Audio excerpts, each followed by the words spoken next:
Good evening, everyone.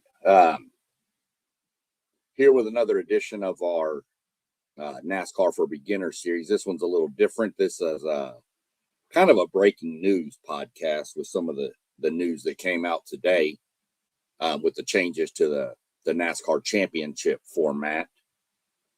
For the past, since 2014, it's been, all these different things where it's the last race winner or highest finisher of the championship four is the champion.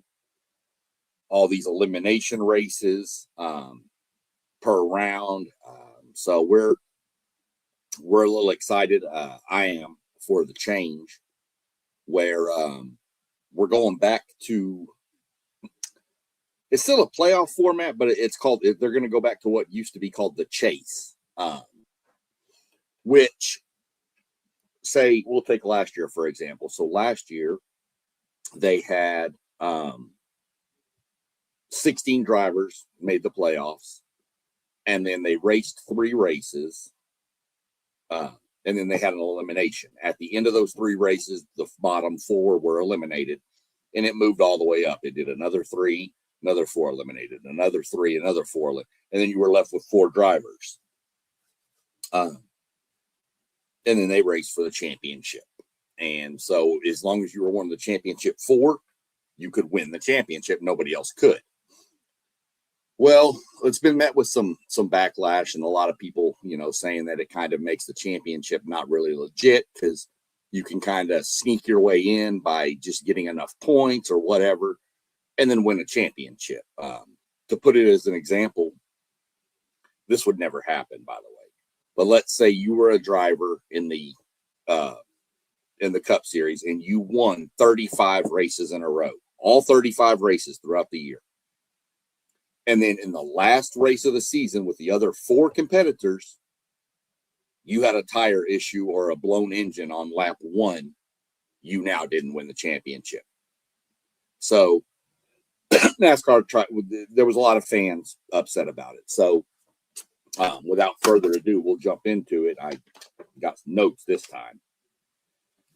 So as you can see, the first question we're going to get into is how many drivers qualify for the chase. That hasn't changed. It will still be 16 drivers in the Cup Series. The NASCAR or O'Reilly's Auto Parts Series will have 12, and the Truck Series will have 10, which is still the same as it was last year. And I'm just going to be comparing to last year because if you start getting back further, you start getting like hybrid mixtures of all these. And so we're just going to go with last year's format versus this year's. Next, we're jumping in with how do drivers qualify for the chase? So every race is worth points, and we'll get into that in a second. And there's stages in every race, and there's points for that. And there's,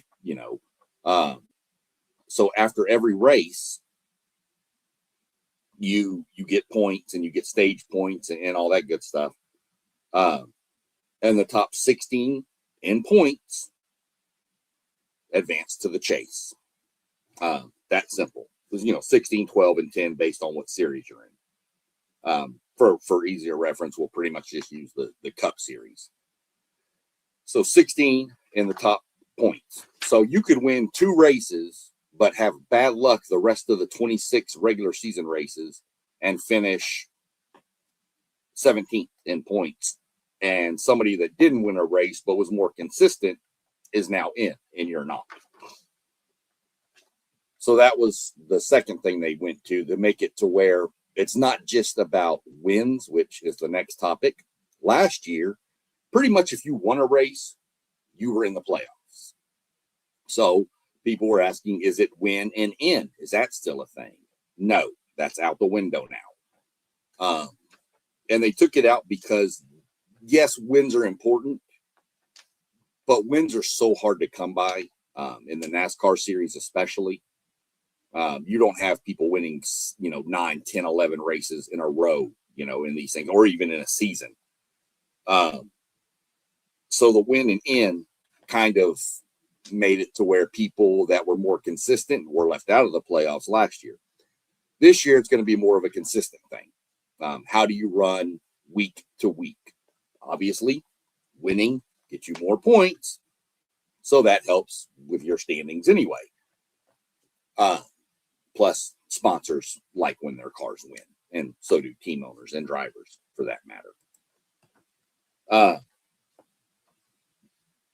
The next question is, how many postseason races are there going to be? Well, last year there was 10, and this year there's 10.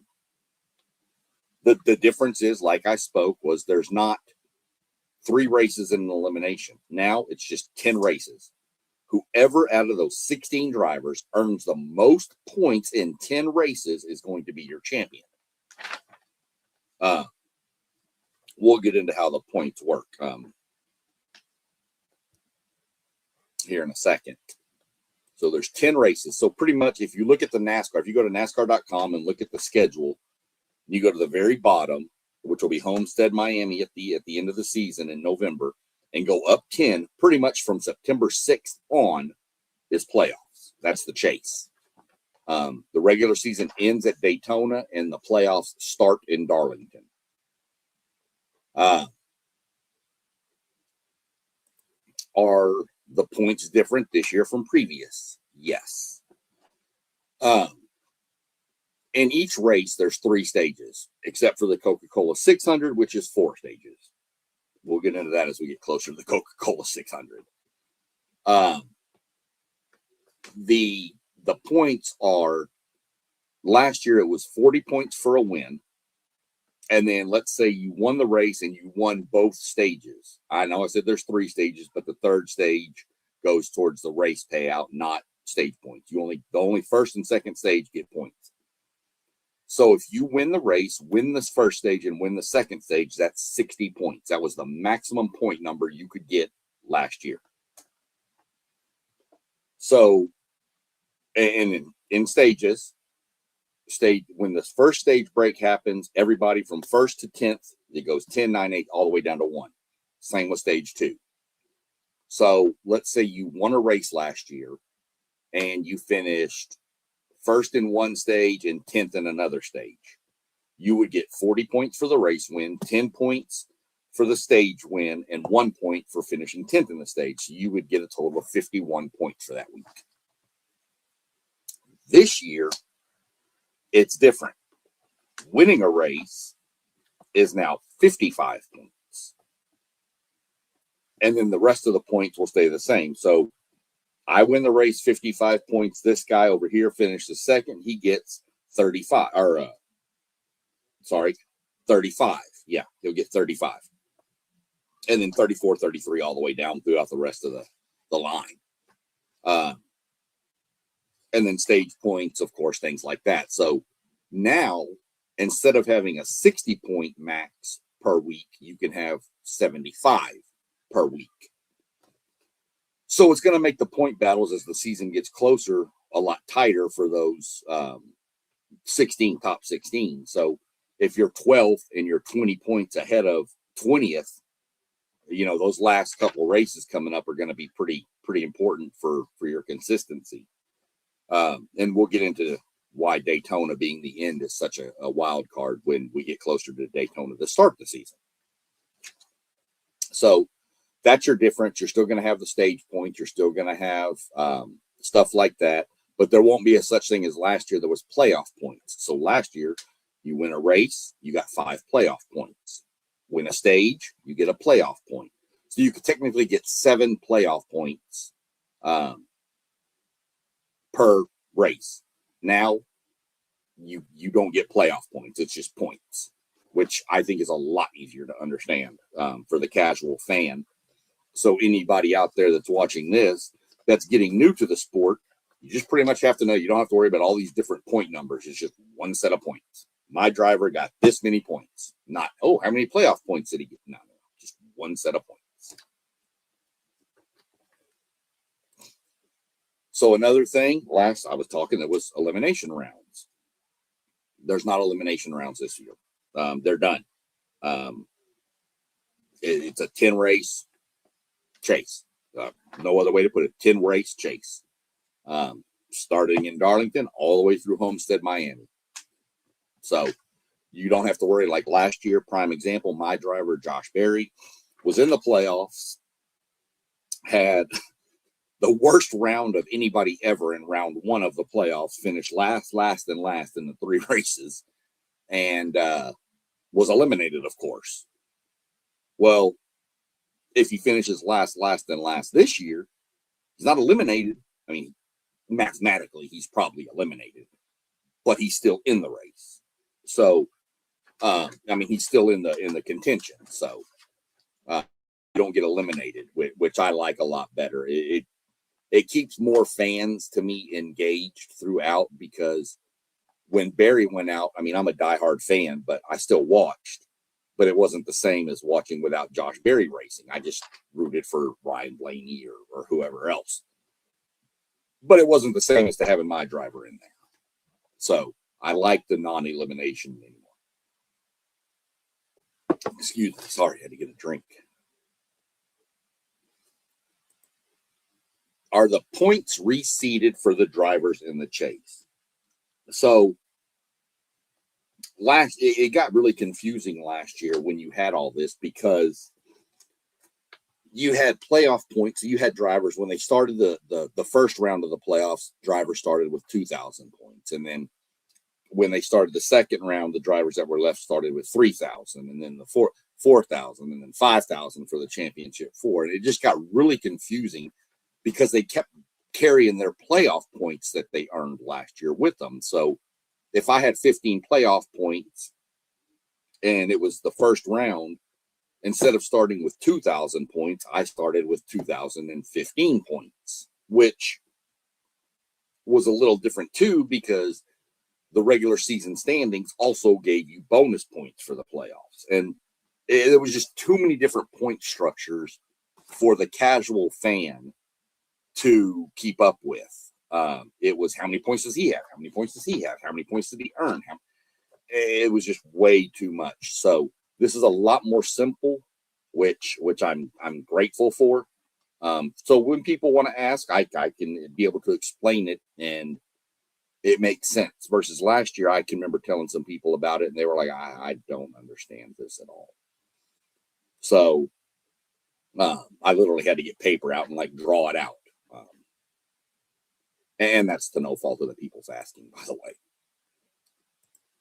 So then it comes down to, does the regular season champion still get an advantage? Yes. They will earn. So what's going to happen is, at the end of the season, the top 16 people will start with 2,000 points. I will say that will not change. But they're not going to, it's just going to start there. There's no adjusting for each round. There is no rounds. So what it'll look like is, at the end of the regular season, you'll have 16 drivers in the playoffs. This is what the points will be as soon as this thing leaves. There we go. First place, so the regular season champion will start with 2,100 points. He gets 25 points ahead of him, who has 10 points ahead of third, and then it's 5 points all the way down through 16. So 16 will have 2,000, and then, everybody will be spaced out. So if you're starting 16th, you're 100 points behind first place going in. So no matter what, even if you win the first race and that person finishes last, you can only make up like 73 points if you win both stages and the race. So you're still not, you would still be behind, the guys in second, the guy in third, the guy in fourth, which is good to give those people an advantage, because they did it throughout the season. They earned that. So there is still an advantage for finishing higher. Obviously, at 16th, you can still go on a run and win the title, but this at least makes it so that the better drivers normally would stick around longer, is pretty much the best way to say it. So then you go to,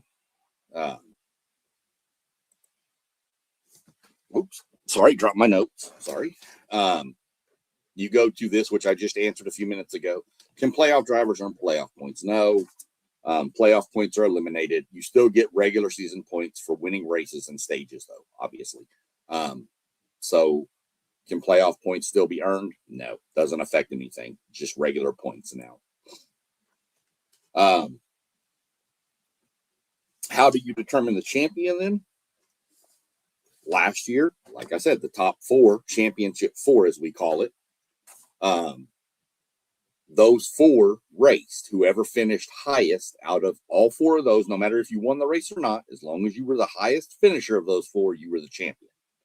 This year, whoever has the most points out of those 16 after 10 races.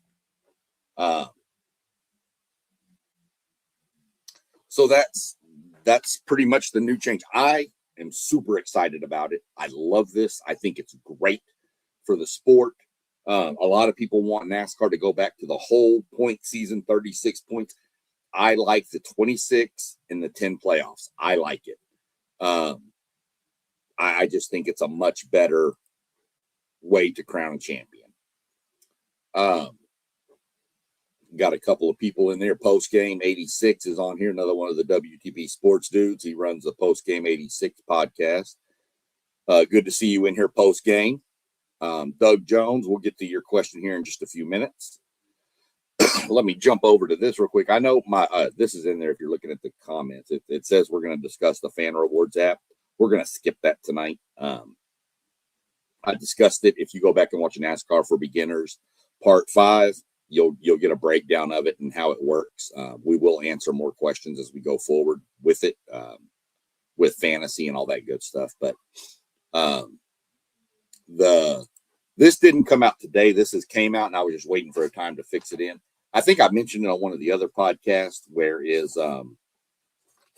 they were changing the horsepower. Obviously, horsepower doesn't equal miles per hour. It just means how powerful the engine is, which obviously increases speed. Last year, it was pretty much 670 horsepower on all tracks except for super speedways, which was the super speedways, which are Daytona, Talladega, and Atlanta. Those have 510 horsepower. That's staying the same. And that's a safety thing because on those speedways, these cars can get to insane speeds. So we're not going to go. Maybe later on they'll increase it, but for right now we're going to stay at 510 on those three tracks.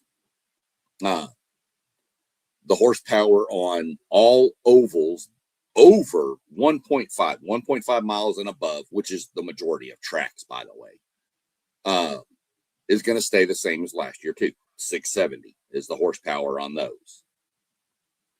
Now, for all road courses, which would be Watkins Glen, Sonoma, the Charlotte Roval, Coda, and I'm assuming the San Diego Street Course, and all oval tracks shorter than 1.5 miles, which is going to be stuff like Worldwide Technology in St. Louis, Bristol Motor Speedway, Martinsville, Richmond, and I want to say Dover and North Wilkesboro. There's 5 or 6 tracks.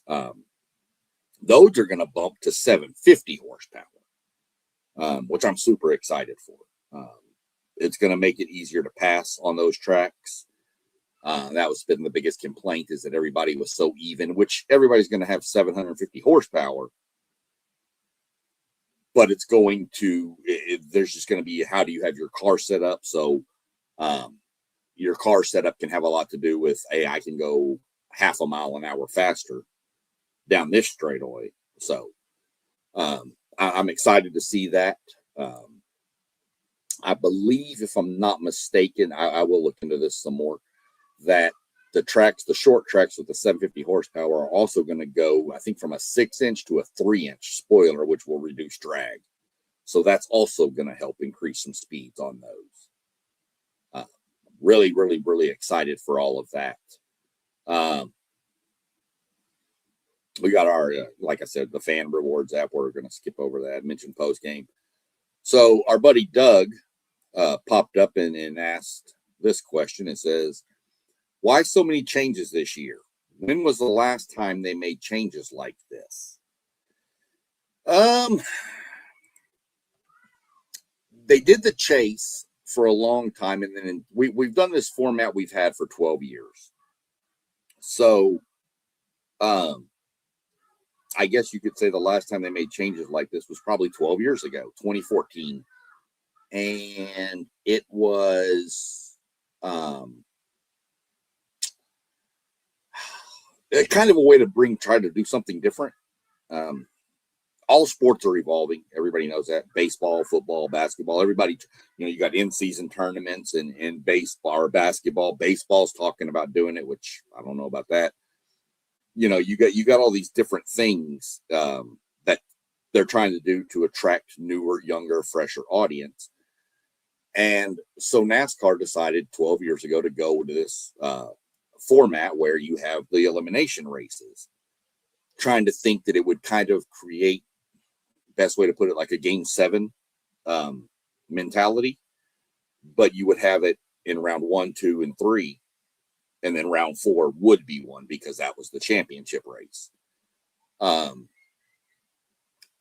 the TV partners liked it when it first came out because it gave you storylines for those elimination races. This guy has to do this and da da da da. Well, that was all fine when it first happened, but it got kind of stale. And by stale, I mean, if you go back and watch some of the races at the end of the year last year on TV, listen to the commentary. It's pretty boring. It's a lot more focused on the cut line, the elimination line versus who's winning or the battles up front. You got 2 guys up front battling for the lead, and you got, excuse me, I'm sorry. You got 2 guys battling for the lead, and the cameras are showing it for 5 seconds, and then it goes back in the field, which is fine. That's where the action's going. But now we're not talking about the guy winning the race. We're talking about the guys back there in 20th and 30th, wondering if they're going to make it up to get off the elimination line. And then you had 16 drivers in the field for the playoffs, but after 3 races, 4 were eliminated. Well, they never even got talked about. And to me, that just took a lot away from it. It's like we were more focused on the drama of the elimination than we were who's winning the race. And that's not where it needs to be. It needs to be focused on who's winning, who's running good, who had a bad qualifying effort and is in 30th position and is driving to the front, who's in the championship, who's in the chase. Talking about those kind of things versus, look at the elimination line, and it's going to change every lap because of, forget all that. We don't need to do that. It got stale. This kind of pumps a new influence into it. Like I said, I am super excited for this to go on. Hold on a second, guys. My work phone.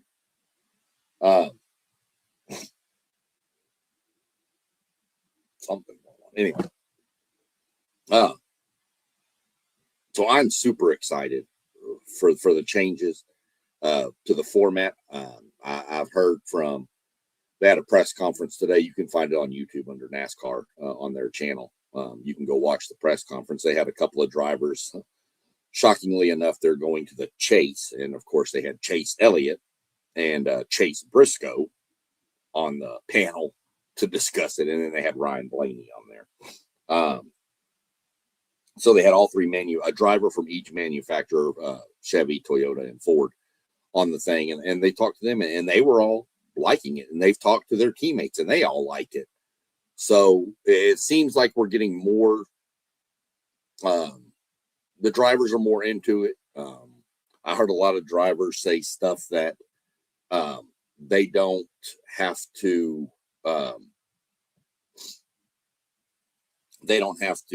you won't hear drivers say, I did what I had to do.